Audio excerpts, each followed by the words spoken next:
All right, time for a look at our UpNorthLive.com forecast. Lots of rain on the way in, although we really won't see that until later Thursday night into Friday. I think the bulk of the rain, midnight Thursday night through noon Friday. Here's what we're looking at. Low pressure sits out over the plains, rain spreading in out ahead of that. Will cloud up during the day Thursday. Now notice, most of the day here across northern Michigan will be dry, the bulk of the day. But by evening, by the time the sun goes down tonight, rain will be sweeping in, and then that rain will become heavy overnight tonight.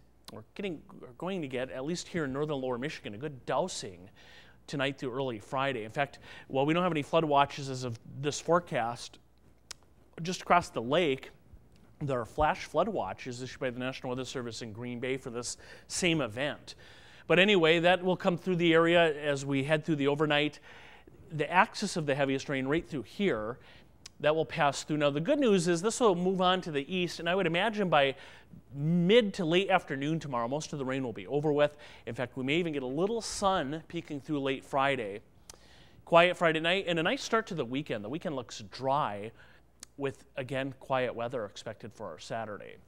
Here is a look at how much rain we're expecting. This is our forecast.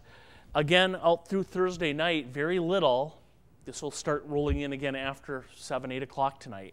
But then look at the heavy rain that quickly drops down here. And when all is said and done, these are some very impressive totals.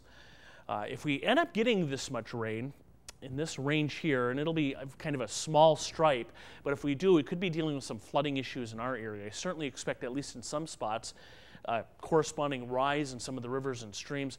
At this point, though, I don't believe there will be widespread flooding, but something to keep an eye on through Friday. Temperature-wise, we warm up into the upper 60s to near 70, very warm to our south. 50s tonight. Here we are on Friday with the clouds around and rain. It stays kind of cool with 60s across the area. And then Saturday, a pretty decent day, partly sunny, highs upper 60s to low 70s to start the weekend. And there's our 7-day forecast. Again, we'll deal with all of this rain, but the weekend does dry out. Saturday looks quiet. Some clouds drift in later Sunday, and then it looks like our next chance for thunderstorms Monday, highs then mid-70s.